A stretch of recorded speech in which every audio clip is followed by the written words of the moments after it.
Welcome to Purpose 360.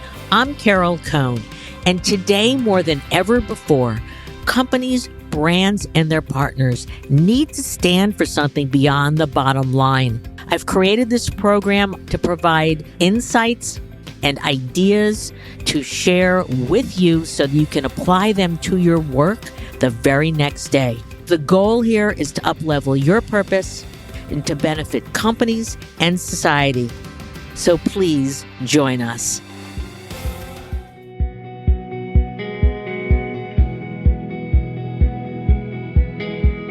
Today, we're going to talk about one of the biggest innovations in business, the B Corp Movement. It may be one of the most important innovations in business today. The B Corp Movement is about creating a new kind of company that has a triple bottom line. It has a bottom line that supports people, planet, and profits, and it's baked into its DNA.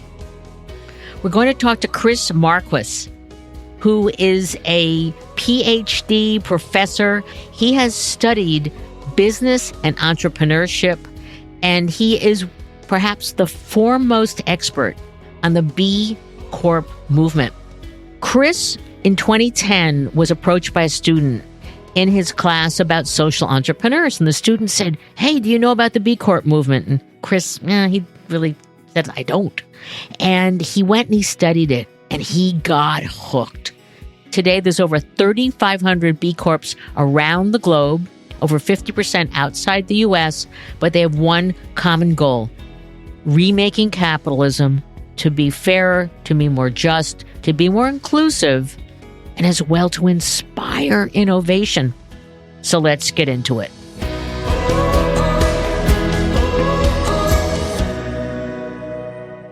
Welcome, Chris. Wow, what an introduction. Thank you so much, Carol. It's really such a delight to be here and really looking forward to talking to you. It's going to be great because you don't have to convince me. We just want to convince our listeners. Right.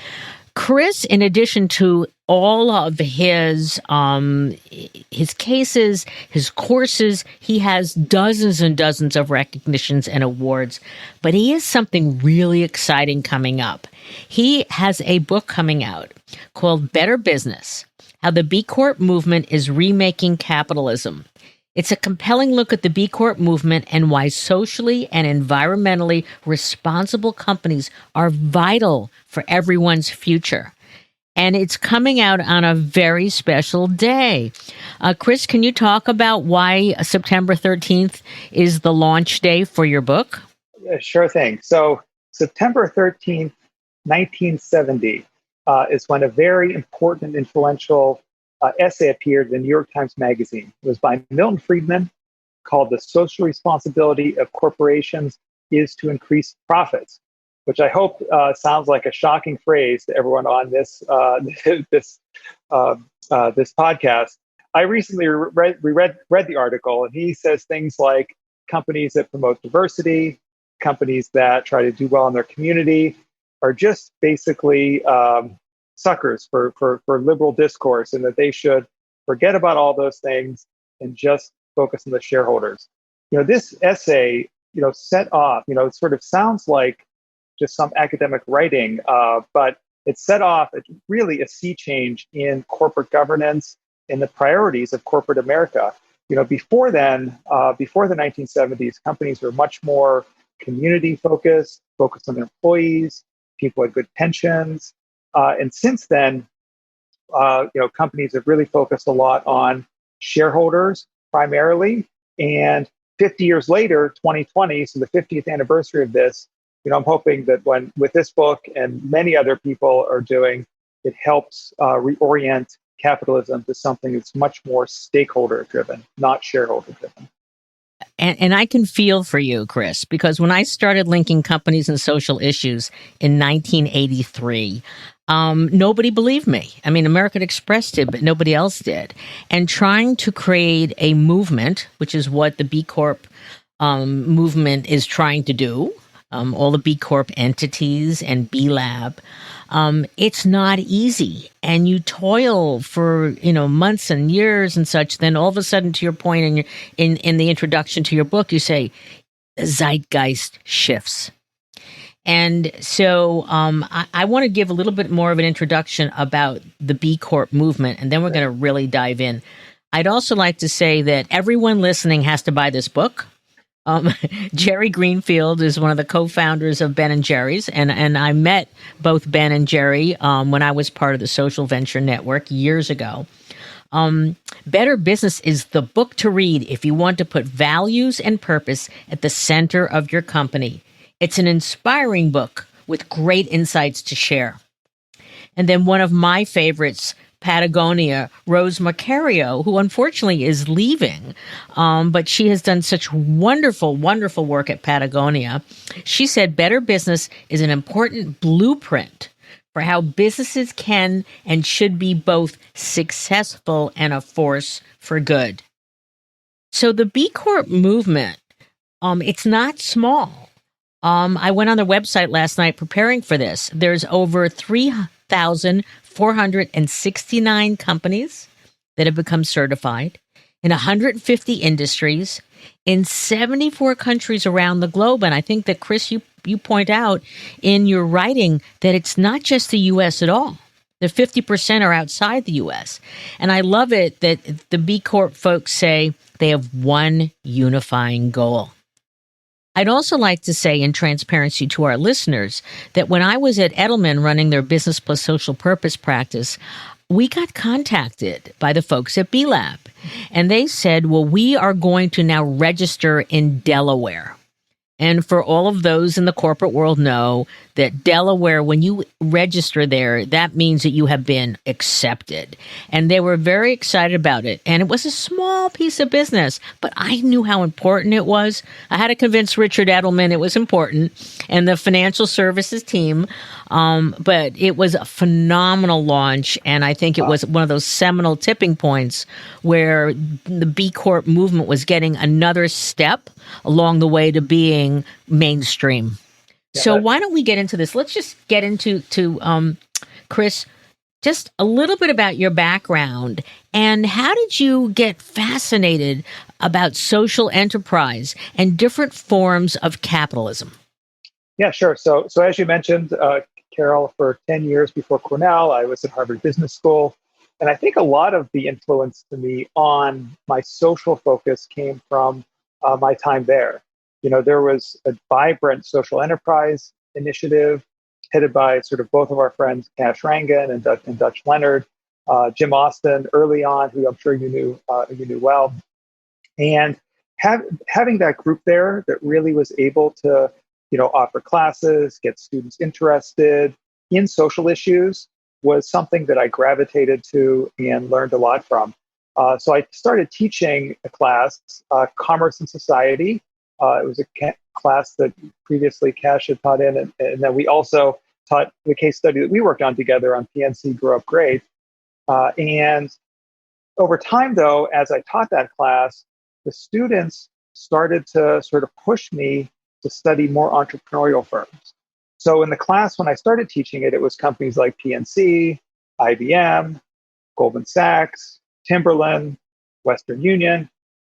And one day in class, I think it was around 2010 or so, one of the students says to me, we're studying all these large companies and these CSR programs are great, but we should be studying small companies with social missions embedded in them, like B corporations. And I must admit, I was a little embarrassed because I didn't know what B corporations were at that time. Oh my God, a student knew more than the professor. Yeah. Well, that happens. That's the great thing about the case method. You learn a lot from the student. I went back to my office and I Googled and got in touch with the B Lab people. And then 2010, I wrote the first HBS case on B Lab and really reoriented my class to be much more social enterprise and social entrepreneurial focused. And did a lot of other cases on small and medium, not so much big, companies that had a social mission really deep, like Patagonia, like you mentioned, is a good example. And so what was it like writing that first case? And you said it was about B Lab. So Yep. really, trying to understand Andrew and Jay's approach. And you must have had the same kind of experiences I had when I talked about, social impact, social purpose. In the day, way back in the day, it was cause marketing and cause branding. People looked at you kind of weird. And not only that, but we were coming right out of the financial crisis of 2008. So I took over the class that was mentioning to you around then, maybe around 2007 or so. And I remember one of my colleagues at HBS said to me, he said, "Oh, I'm so sorry you started that class because, with the financial crisis, the companies must have cut everything back and no one's going to take your class."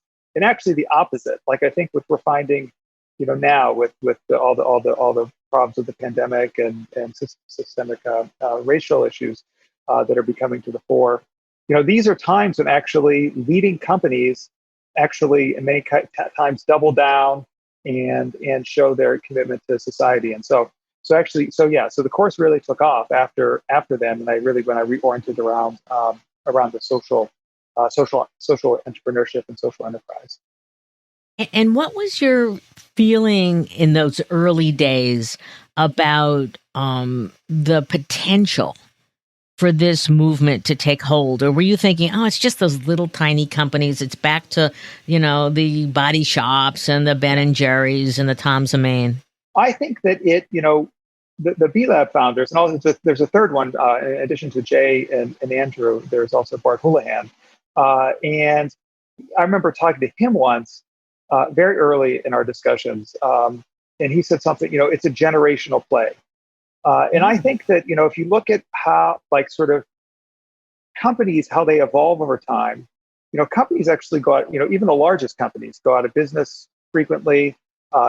New, smaller companies start and grow. And so I think what they were thinking initially was, okay, we'll start this. They might be small now, but these companies 20, 30 years from now will be very large.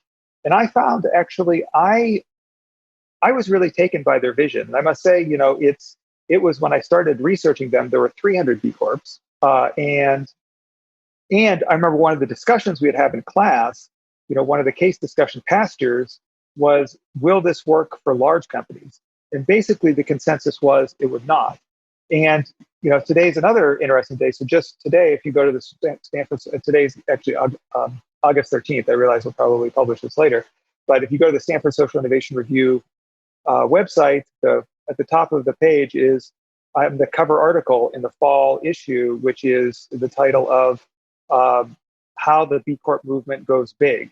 And it's an excerpted chapter from my book, where companies like Danone, Unilever, Laureate International Education, Natura are adopting the B Corp model, and many other large companies now are adopting it. And so it is something that has evolved in a way that I think very unexpected to how originally it was envisioned, but a way that large companies now, and Danone, I think, is the real pioneer in this, are able to sort of adopt it effectively.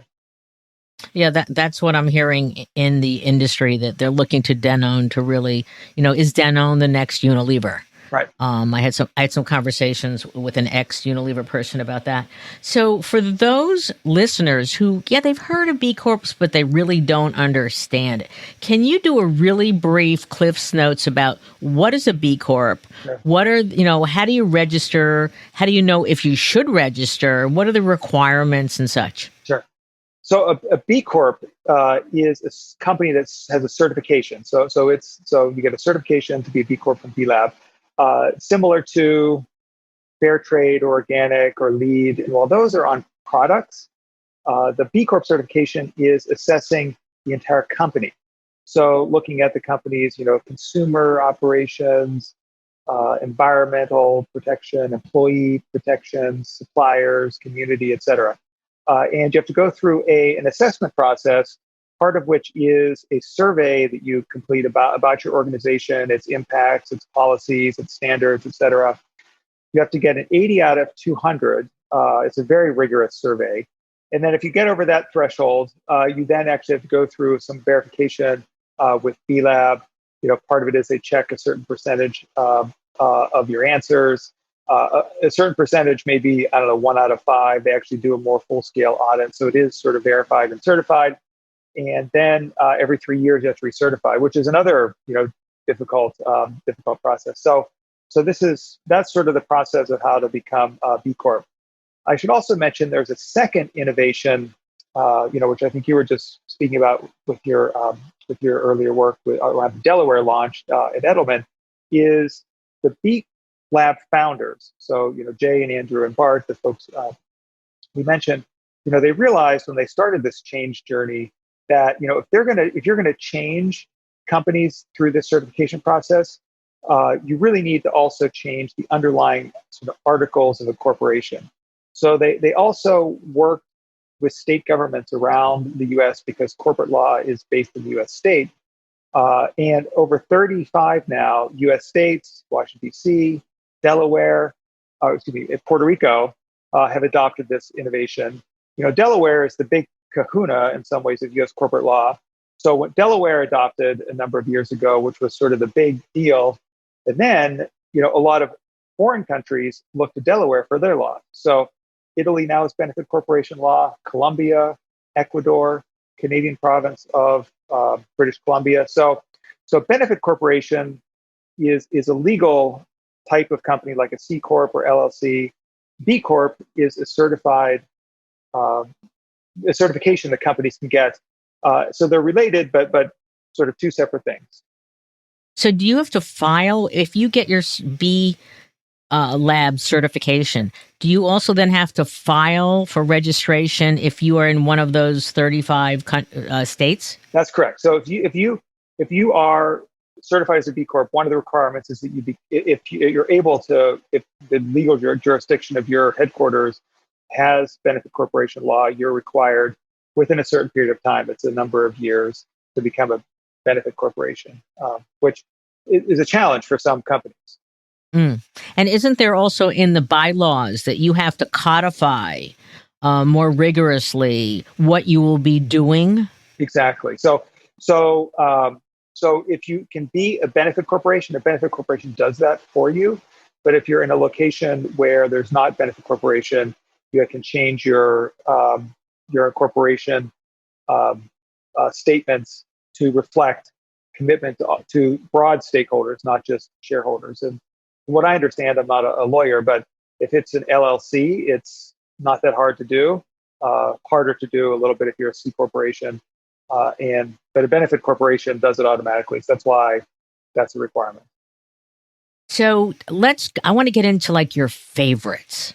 We've talked kind of about the structure, but now I want to hear some of those great stories. So I know Patagonia is probably one of your favorites. So do you want to start there? Yeah, sure. And then let's talk about some other ones as well. Sure. Yeah. So Patagonia is such an amazing company, in so many ways. So two things that really impressed me with Patagonia that I write about in the book. So one is that this idea that they have that you should buy better, not more. So they don't promote consumerism. Black Friday, they donate all of the sales or potentially profit to some of the charities they're involved in. Their ads, they encourage you to reuse, get things repaired. They have this awesome repair center. I mean, I have a lot of Patagonia coats and fleeces and clothes. And probably about 4 or 5 years ago, as I was really involved in this, I figured, well, and I teach Patagonia case. I should really test out their Good. You're walking the talk. Exactly. Okay. So nothing. Their stuff is super high quality, but I had gotten my pocket hooked on a door handle and it ripped the pocket. I figured, I'll see what happens. I'll send it back to them. So awesome, they're free. Next year I was having some problems with my snaps. I sent it back. So 3 years in a row, actually, right in the spring when I was done with my winter jacket, I sent it back to them and got it back, and it was as good as new. And they're totally right. I mean, there's no reason for me to ever at some point I'll have to get a new jacket, but at least for those things, easy to repair, such high quality material and merchandise already that it lasts a long time. So that's one of the things about Patagonia that this idea that one of the few companies that is promoting actually buying less and repairing their products. The second thing that I think is really such innovative and impactful about Patagonia is the advocacy they do. So they are front lines around a variety of particularly environmental issues. I think in the Trump administration, there's been sort of scaling back of national monuments, and they're out there, trying to actually get that reversed in the state legislatures and other places. And so, I think that companies that are out there in an advocacy role, that's one of the things that really impresses me. And so now let's talk about some that maybe only a few people know about, but that really, touched you. Yeah, so I don't know. So people might probably know about this company, Allbirds. It's less known than Patagonia. I wrote something up recently, and the person that read it hadn't heard of Allbirds, so that's why I know about it because I wear their shoes. I mean, a lot of my wardrobe is actually B corporations. You're the B Corp model. Okay. So Allbirds is a company, started out making footwear. The founders, sort of the idea behind it was, the footwear is an incredibly environmentally damaging industry. They have, like the leather, the processing of leather, the plastics, and other materials for the soles. So a real inspiration for the founders was, let's make a sustainable footwear. So the top part of the footwear is relatively easy to make sustainable. They made out of wool and trees, but the sole is always a huge challenge. And so, what did they do? They actually went out and did research and development and found a technology based on using sugarcane to make a carbon neutral sole for their shoe. And the thing why this is so impressive to me is they didn't say, okay, this is our IP, a key part of our product. They open sourced it and said, anyone can use this because the more people that use this, the better the world is. And so that's another sort of really telling anecdote. Another one, because I know people might know this one, that people don't know. So Roshan, have you heard of Roshan? I love Roshan, okay, so but I know everything. them. No. I just judged them in a PR awards contest many years ago. They're great. Yeah. So this is the largest telecommunication provider in Afghanistan, a B Corp. Does all kinds of things in the community, healthcare. And if you can imagine in a place like Afghanistan, actually access to telecommunications is in and of itself a social good. So, largest telecommunication manufacturer or provider in Afghanistan is another B Corp. And can you say why what they're doing besides? I think that there's a lot of accessibility that they work on. Right, accessibility. I know they're very active in their communities. I think there's some medical work that they're involved in as well. So so they're really another sort of impressive one. So let's talk about let's talk about larger B Corps. Sure. Because I love to talk about Natura. Yes. I have been very fortunate, again, when I was at Edelman, to actually visit their corporate headquarters. Cool. For our listeners, they have amethysts and gems in all sorts of places around their factories to give out really good energy. So they're a wonderful company, but they also then they acquired Avon. Right. Yeah. So I'm curious about one, Natura, and being a very large B Corp and how they make that work. So let's do that part. And then how do you use B Corp status for acquisitions to evolve culture? Yeah, so I think that's a great question. I mean, I think Natura, as you mentioned, and I've actually not visited their headquarters, so you might know more about them than I do. But the two things that I find so impressive about them is, so one, deep commitment to sort of natural, healthy ingredients, which there's another sort of beauty care company that I've been sort of interviewing a lot recently called Beauty Counter. And in learning a lot about sort of the work that they do around ingredients, also advocacy work.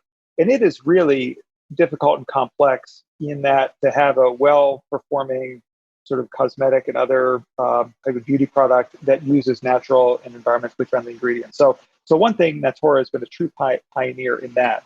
The second is, their sort of sales model is similar to Avon in having small, individual, mostly women entrepreneurs that are out there selling themselves in this, in the streets, in other people's homes, et cetera. And this they see as a real way to help sort of poor, disadvantaged people, give them some skills, give them a way to sort of provide for themselves economically. So that's another reason why. The third reason why, and actually I know I only said two, they've been real pioneers in transparency around sustainability. I think they're one of the first companies that actually integrated their social responsibility reporting with their financial reporting. So yeah, Natura is a true pioneer. And as you mentioned, they first purchased the Body Shop in the UK a number of years ago, and then more recently purchased Avon, which I think it'll be interesting. And I know that they're going to try to go for Benefit Corporation, B Corp certification for Avon as well, which I understand. So I think it's I think it's a great development, and more broadly, this idea of the use of B Corps around mergers and acquisitions is a whole other interesting topic because on the one hand, so one of the case studies that I did, a published Harvard case study, is on Danone North America's B Corp journey, and so Natura will be the largest B Corp after I think all the acquisitions settle.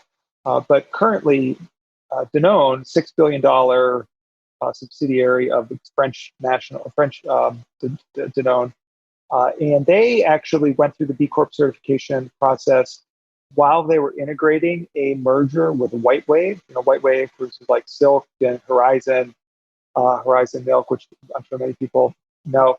And they actually went, and we cover this a lot in the case study.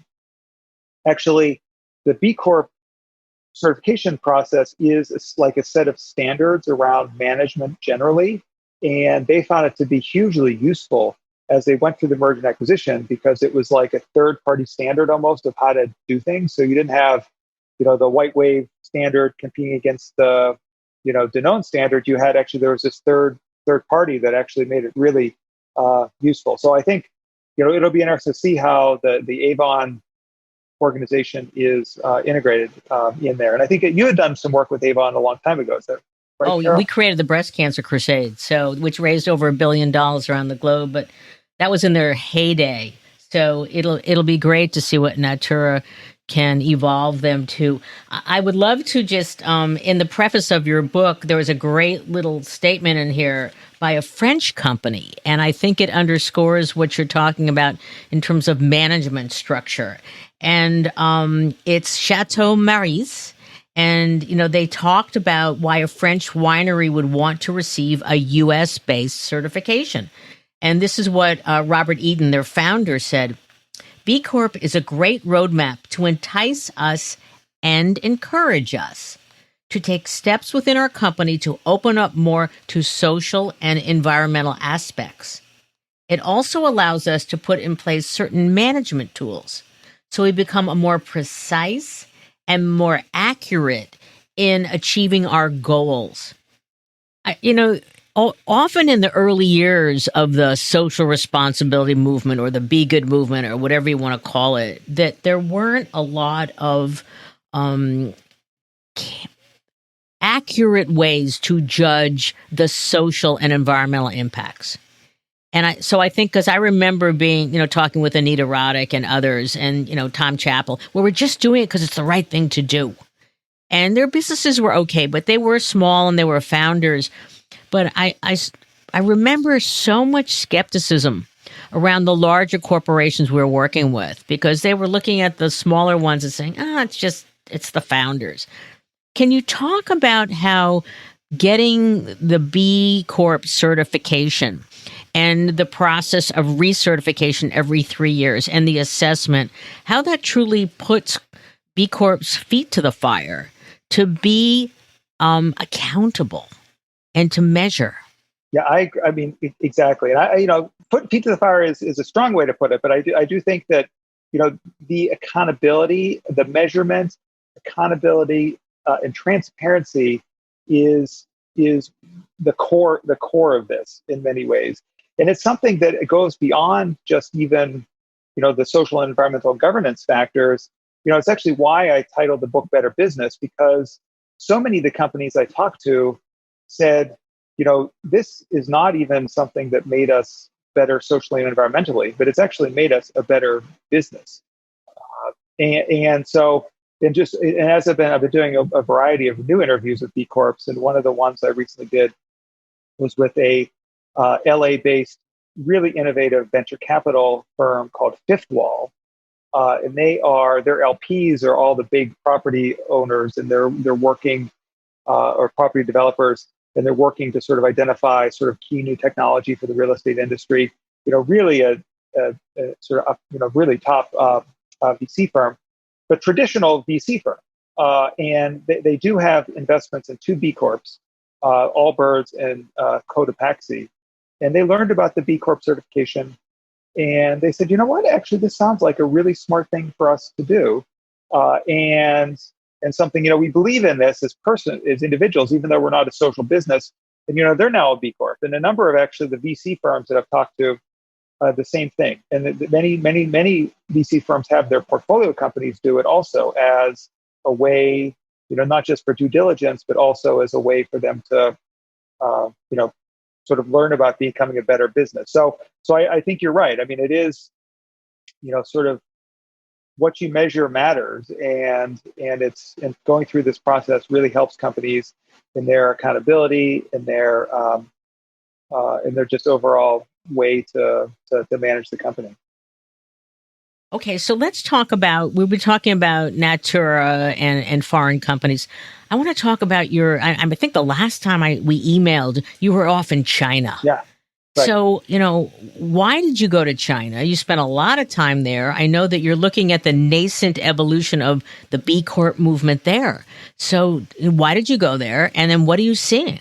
A big focus of my research, obviously, is B Corps, but it's within a larger set of work on social responsible business, environmental sustainability, and more generally, just reforming capitalism to be much more stakeholder driven. And sort of a couple things really intrigued me about China. So one is from the environment situation. So people have probably, if they've been to China, they've experienced it, or maybe seen pictures.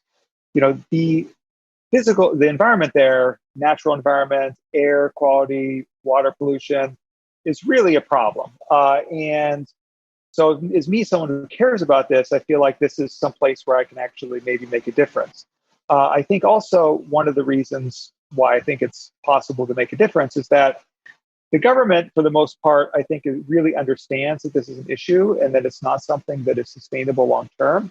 And they want to actually keep growing in a sustainable way. And the citizenry, as sort of in general income has increased, people are demanding much better environment. So the government, and it's a very top-down place there. I mean, if the government wants to do something, it can happen. So, and it really actually has gotten a lot better in the last number of years. And so one reason I would go to China is that there is, just a great sort of laboratory to understand how to actually become more environmentally friendly. And I think that a lot has happened there. But like you mentioned, I also studied a little bit about B Corps in China, and the one of the Harvard case studies I have is on First Respond, which is the first B Corp in China, and I talk a little bit about them in the book as well. But one of the really exciting things there too is that because of the limitations on like civil society and NGOs, much of the young people that are just passionate about giving back and having a social, have a social conscience in sort of what they buy and what they do, they actually find businesses to do this. And so this idea of actually social purpose businesses is widespread there because of these limitations on civil society and NGOs. And so that's a whole other really interesting infrastructure and ecosystem with a lot of vibrancy. So another sort of thing that excites me quite a bit. So you talked about young people. Yes. And you talk about that the next generations are truly the ones that, they can work for, buy from, advocate for, and that they need to use this agency to truly have an impact. Can you talk about your view of the role of young people, whether they start a B Corp or they don't, and why you're so optimistic about the future. Yeah. So I think, one of the reasons, I guess, why I'm so optimistic is that I've seen this through my students. I've been teaching about 15 years now, and just how the attention this has gotten over the years has just increased dramatically. And people seem much more passionate about it. The students, they make job choices because of these factors. They buy products because of these factors, sort of social and environmental impact. This came through very loud and clear in, the interviews and research I did for the book. So many of the B Corps, say, they basically don't have any hiring issues because people rarely leave. And when they do, so many people want to work for a B Corp that there's people sort of pounding down their doors. I think that the sort of conscious consumerism is lagging a little bit. I do think that people are really interested in buying from companies that do well. I mean, there's a lot of surveys that show that. But I think part of it is, and I think this is one of the reasons why I hope the B Corp movement will continue to scale, is that the issue of authenticity and how you can actually tell if a company's doing good. I think that's less clear, and so I think that as people get to know more about the B logo and they can tell, I think that conscious consumerism will increase. The third point on that, around the sort of millennials and Gen Z, and this is something even Larry Fink in his letter about companies being more purpose-driven and accountable around that. He's big on accountability around it as well. Is that these generations are going to be inheriting like $30 to $40 trillion, and the extent to which the sustainable, focused investment, both in the public markets but also in the private markets, has taken off. I mean, this fifth wall example, other VCs as an example in the private markets, all kinds of sustainable, mutual funds and investments. So, Larry Fink, the biggest asset manager, head of BlackRock, biggest asset manager, is calling for this. So, I think that, all these trends really point in a good direction. And I do think that these young people are at the leading edge of it. How many of your students feel that they have to start their own company to truly live their own values and their view of a more socially and environmentally sustainable world? I don't think so. I think a lot of students nowadays want to start their own company, without a doubt. And I teach. One of the classes I teach is on social entrepreneurship, so I attract a lot of people that are interested in that. I do think, though, that people are also interested in, I think that the rise of the B Corp is an example of this. I mean, so, I know in this last year I was teaching some of the students. One is talking to Allbirds, another talking to Eileen Fisher, SC Johnson.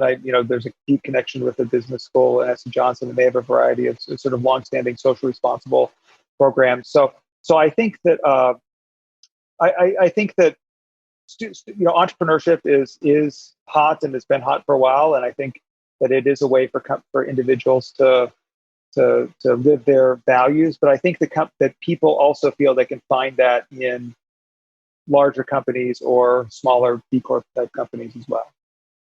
And so, in terms of what can large companies learn from B Corps, and specifically, I'm going to bridge it to your book, sure, because it's a great book. And what do you wish the takeaway for large companies will be when they read your book, since it's all about the B Corp movement? So the B Corp, and why I call it actually the B Corp movement, is because I feel that it is not just about B Corps. So as you mentioned, and it sounds like a large number, 3,500 or so. To me, that actually sounds like a small number compared to how many companies there are in the world. And I certainly hope the book goes on to influence more than 3,500 companies. Sort of the way the thesis of the book in some ways is that, maybe not all companies can be B Corps, but all companies can be more like B Corps.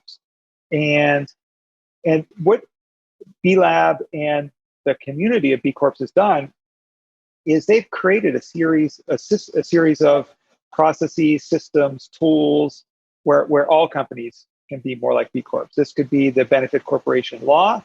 which, 10, definitely over 10,000. It's because it's all dispersed across U.S. states and different countries. It's hard to have a whole count, but definitely over 10,000 companies have adopted that form. I think over 50,000 companies use the B impact assessment to manage their manage their company in some way. There's this increasing focus from Danone and many of the other large companies as well. The Business Roundtable focus on shareholder, shifting from shareholder primacy to stakeholders. I think, it's a real, I feel bad for those folks. I think that they've come under some critique when I think they had good intentions. Critique being that, like, how are you going to be accountable for this? I think that actually a lot of the tools in the B Corp movement will be very useful for many of these large companies to sort of walk the talk and actually be a little accountable for what they're saying. And I think that also, it's a big ask to think, okay, we're going to become stakeholder driven. Well, like, how do you do that? Well, actually, there is a playbook for how to do it, and it's actually the B impact assessment. Talk a little bit about the playbook. Are you saying the assessment in B Lab is the playbook, or is there another playbook? Sure. So a couple of things. So I guess I guess the type of company and where they're starting, there's different sort of playbooks. So I would say in general, if it was going to be senior managers, I would say something like the trying to work through the B impact assessment is one way to try to reorient the company around stakeholder driven. I think with the examples of Danone, and I don't think it's publicly announced yet, but there are going to be some other bigger companies that are coming on board in a new program that B Lab is going to have, and so this is, and they're designing new ways for large companies to actually become part of this movement. And so, it's so I do think that the B impact assessment is in some ways the playbook, although as you mentioned, it's very complicated, sort of complex to go through. But forthcoming, there'll be a few other things that they specifically positioned against large companies, ways to sort of start down the path slowly, because large companies are like giant ships. I mean, you can't really turn them very quickly. I mean, you have to do things very, very slowly, and understandably. So how do we? So it's great and encouraging to hear that B Lab is creating some new ways to invite companies in, but again, the challenge for a lot of up and coming, the hypos in the companies, they need to reach the C-suite with these messages. And so have you seen a situation where, you had this young high potential and they talked to so-and-so and so-and-so, or they sent them, obviously buy a lot of your books. I got that. Right. but are there any other insights about how do you, break in the idea and then nurture it to fruition? Yeah, that's a good question. I think, there is one example I know of where, I think I have a couple examples now that I think about it. So these I have secondhand, so I won't sort of list the company names, but they're tell me the industry. Yeah. So one is sort of natural care products, sort of well-known company in that space. Older generation that we've been doing this forever. We don't need this third party to tell us that we're good. Younger generation sort of caught wind of this, became enthusiastic about it, and over a number of years was able to finally convince sort of the older generation. So and actually that company's now B Corp after many, many years.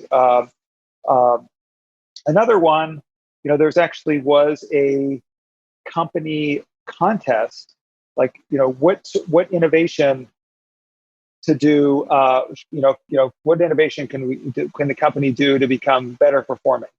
And there was a movement among the employees for B Corporation status to be actually what ends up winning that internal competition. And it actually ended up finishing second. But the CEO said, there's so much passion around this, we're going to go ahead and do it. So are those two stories in your book? The second story is in my book. So I know, let's talk a little bit about creating a movement, because I've been trying to create a movement for social purpose for 30 years. The B Lab has partners, and you also mention them in the book. Others that help amplify practice, etc. And I know they talk about the B team. I know that they're working with sustainable brands. How important is it to have this army of like-minded organizations to ignite and to build the momentum for the movement? Oh my goodness, exactly. I mean, that's exactly what's the most essential thing. I mean, I think you can't have a movement without the movement, basically. Yeah. So in sociology, which is my PhD, there is a study of social movements, and everything from the civil rights movement, to women's rights movement, all kind the more recent, gay rights, et cetera. And there is like sort of coalescing around sort of what the three characteristics to actually have a successful social movement are. So one is, I mean, it's called sort of, the opportunity structure is, but it's like, you need to focus, you need to time things in the right way. And you can see this now with all the focus on, systemic, racial injustice. With, there was this event that catalyzed people and coalesced or in a way that can actually lead to bigger movements. The second characteristic is how messages are framed, and this is something I think the B Corp movement was very successful in. Like, for instance, in passing the laws, they're for the passing of venture corporation laws, they didn't say, okay, everyone should, state you should adopt this socially responsible business. No, it was framed as entrepreneurs should be able to have a choice to incorporate how they want. And by that framing, actually, you look at, Mike Pence, Nikki Haley, signed on to this law in their states of Indiana and South Carolina, Deval Patrick on the other side. So, they've been able to get 36 governors of all political persuasion to sign these laws, because I think of the framing of it, that it's about entrepreneurial choice. The third category, which gets to your question, is mobilizing structures. How you're able to actually create and energize a diverse network towards your goals. And this is, I think, the thing that B Lab has been the most amazing. You mentioned the great work they've done in connecting to other, in some ways, parallel movements and organizations. But the thing that I've interviewed probably 100 B Corps by now, many people at a number of those companies, and the commitment and passion of these individuals, not just to the movement in general. And so, this is one of the reasons why I end up writing the book, is because it's like, wow, there is such incredible passion, because it's a movement, because this network is energized. People are seeing this as something that is making a difference beyond them. And so I agree that the mobilizing a network of actors is absolutely essential to a movement. It looks like you're building the steam. You're building the momentum. Here we have the 50th anniversary of Milton Friedman's famous essay, "It's Only About the Shareholders." You've got Larry Fink, the Business Roundtable at WEF declarations, and you got a huge new generation demanding this. So what do you fear is going to get in the way of this truly becoming the way to do business, the new form of capitalism? Yeah, I think that, complacency and inertia, rigidity is, I think, the really difficult. So I think that it's just natural for businesses to keep doing things the way they do them. And I think that, in some ways, a lot of change models are like tipping point models, where, there's a slow growth, and then all of a sudden something happens and it goes much faster, the growth rate. And so I think that the B Lab is approaching this tipping point. And, certainly, one of my favorite people to talk to about this is someone named Lorna Davis, who was the CEO of Danone North America. And she then left that position, is now a global ambassador for B Lab and working with the large companies with B Lab. And she tells me, and I close with a quote from her in this Stanford Social Innovation Review article that I have coming out. She says, 20, 30 years from now, people are going to say, you did business in another way. That's crazy. And this is the way to do business. And I do hope that we reach that, sort of tipping point and get to there. But I think that, if we don't all keep sort of the pedal to the metal, so to speak, and that this is something that inertia and complacency will overcome. And so I do think that maybe some of these successes, like you're mentioning, Larry Fink and Danone, might slow down the pressure around this, because I think that it's something that we need to keep really pushing very hard on.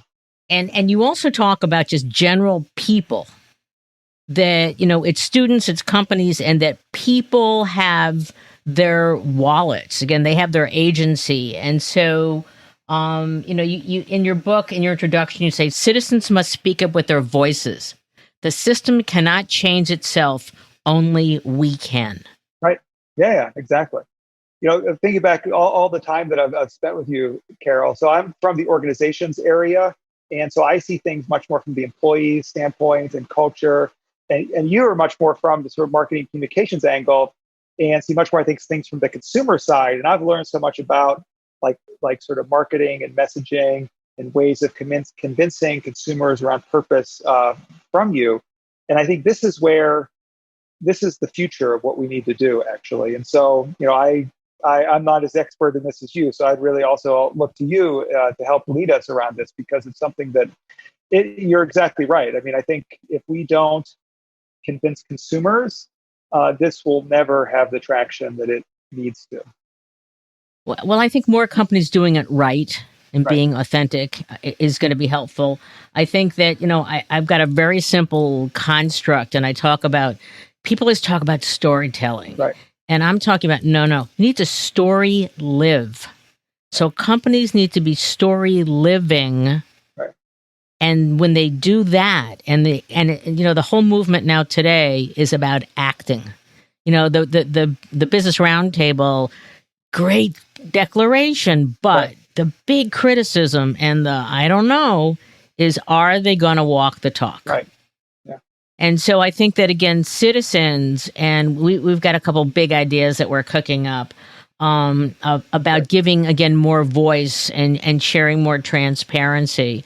And the great thing that I'm seeing is that, the research that we did in 1993, the Cohn-Roper report, the first one we did, that said after price and quality and customer service, a company engaged with a cause, someone's going to buy that one. Right. And yeah, years and years and years, people said that, but now they're doing it.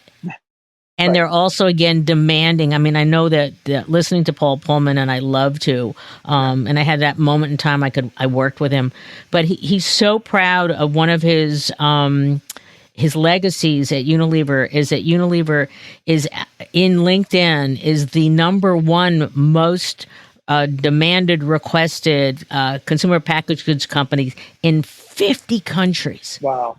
In 50 countries, because they live their story, and then they tell great stories.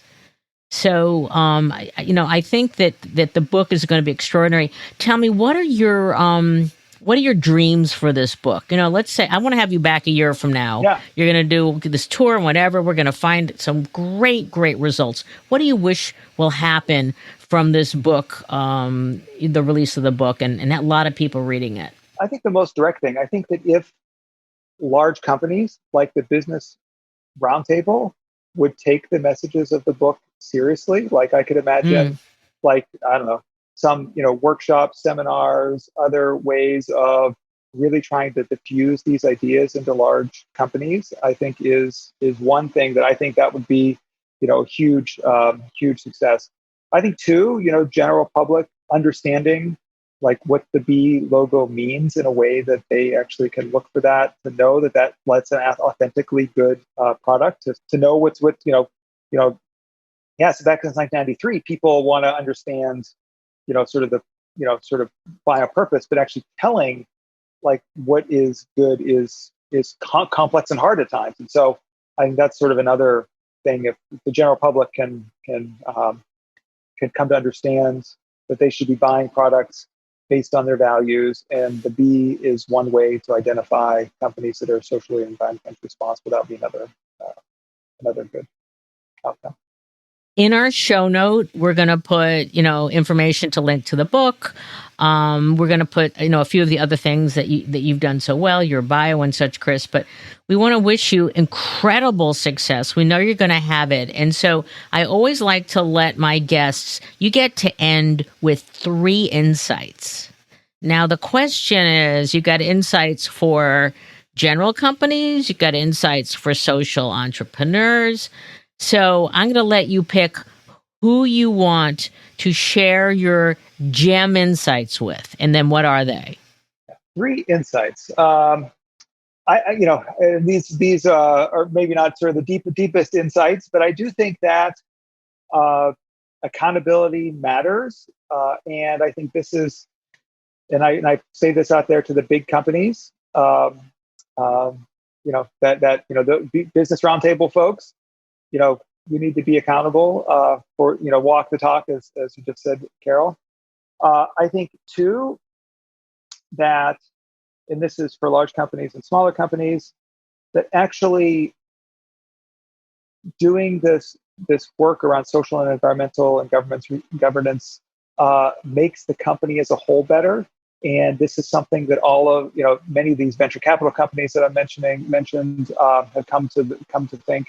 I mean, Larry Fink emphasizes this in his letters, and I guess the third one, and this goes back to my PhD in sociology. Those of you in movement building, you can learn from the famous movements of the civil rights movement, gay rights movement, women's movement. Latch on to key events. Be careful about your framing, and get diverse and powerful networks behind you, and that's really the key to achieving a social movement. So I'm going to just say, is there anything else that you want to share with our listeners before we have to say goodbye? Nope, that's it. It was just a real honor, Carol, to be here. I mean, a real sort of hero and pioneer for me in this space, and so it's great to talk to you about this. So thank you very much. Oh, it's my pleasure, Chris. And I think that you are as much a pioneer. You are driving this forward in a enticing way, in a great storytelling way. I want everybody who's listening to go out and buy the book. I want the folks at Net Impact to make sure that every single one of their members, which are, socially responsible MBAs and early stage professionals, I'll connect you to a few of my other networks, because I think that that every time we take a step forward like this, I mean, really taking your great brain and your analysis and then your storytelling and great writing and putting it into something like this, it really does accelerate this movement about a new way of capitalism that is no longer on the fringe, but is mainstream. So you're going to be one of the OGs of the movement. I just anointed you. Okay. Last year at Sustainable Brands, they gave me an anointing next to Paul Hawken and Paul Pullman and God Cohen. So we all need each other. Thank you so much for being on my podcast. We're going to promote the heck out of this. I can't wait to see September 13 and all of the point counterpoint about Milton Friedman. I know you're going to lead this, and we're going to have you back. So, Great. 9 months or a year, we're going to have you back, and we're going to see how many more companies are becoming B Corps. So I just like to say to our listeners, go on to, please give us a review on, wherever you listen to your podcasts. Also give us ideas to interview other people like Chris and like others who are truly pioneers doing amazing work. And at the end, I just want to ask all of you, what is your purpose?